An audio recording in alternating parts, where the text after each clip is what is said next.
And as the White House tries to do damage control in the wake of the botched taxpayer-funded Solyndra loan, there is another green energy scam that is now surfacing. There are allegations tonight that another such loan was provided to Sun Power, a solar energy company. Now, reports reveal that the company received, get this, a whopping $1.2 billion federal loan guarantee. Now, that's almost double what Solyndra got. And we're now learning from different news outlets that this company, too, is in deep financial trouble.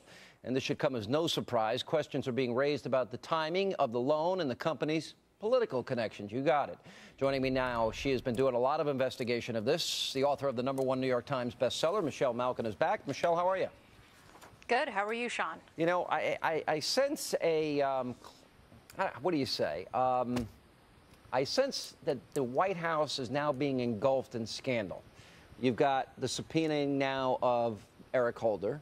You've got Solyndra, and I think this is something people understand. You bundle money, you get to the White House 4 times in a week, you get $535 million, it goes down the sewer, and it seems like the good old boy system, right? Crony cap. Now you've got this case, which is twice the money, $1.2 billion, and we've got the same scenario unfolding here. What do you make of it? Yeah. Well, it is a fiscal nightmare, and the spawn of Solyndra are just popping up their heads all over the countryside.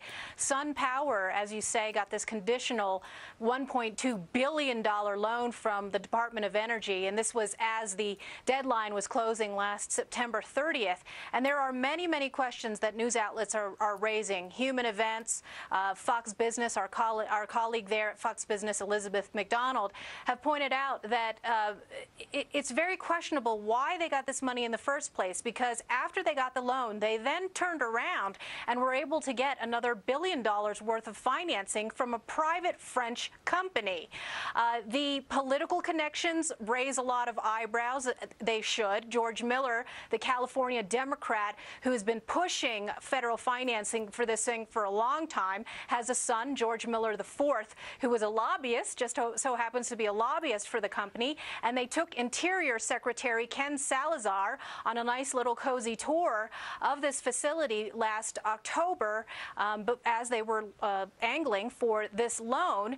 And on top of all that, the company is mired in all sorts of lawsuits over its questionable accounting practices. Why did they get the money in the first place when they were able to get private financing? And more importantly, when we're talking about the need for American jobs, this thing is going to create countless jobs where, not in America, but in Mexico, where they manufacture the photovoltaic solar panels that go into these solar ranches that the company deals in. You can't. You can't make this up. And there's one other financial point here. The company carries $820 million in debt. This is before the deal even started. $20 million more than its market capitalization. And they still get the $1.2 billion from the government guaranteed loans.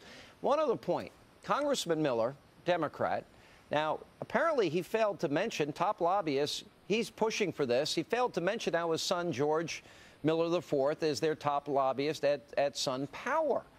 Now, can it get any more incestuous? Can it get any more unethical? Right. And like I said, these things multiply like a virus, because we've talked in the past about Tanopa Solar, which has a Pelosi connection. The brother-in-law is involved in the investment firm in that. That's also based in California.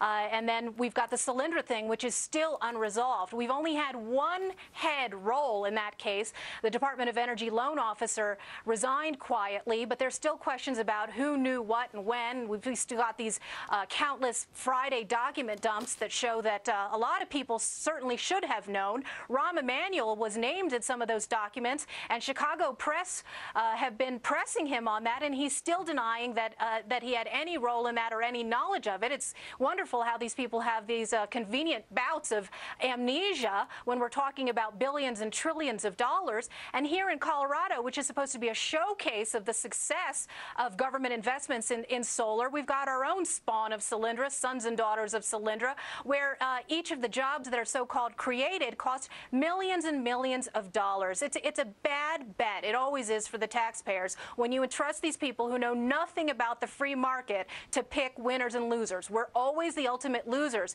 and both Democrats and Republicans have to be put on notice and put on record about this. I wonder if I agree with you that both parties have been guilty of this, but we've never seen it to the extent that this is happening. You know, Canada was in a recession in 2009. They've drilled their way out of it. Unemployment in North Dakota is just in the 3% range. Guess what? They had a big oil find. And it seems like they're forcing something on the free market that the free market's not ready for, or else the free market would have created it, right? Well, yeah, and that's the point about just circling back to the Sun Power example. I mean, if they can get private investments on the free market, why are they forcing and redistributing tax dollars to these risky bets in the first place? All right, Michelle Malkin, great investigative work as usual, and we appreciate you being with us. You bet. Take care, Sean.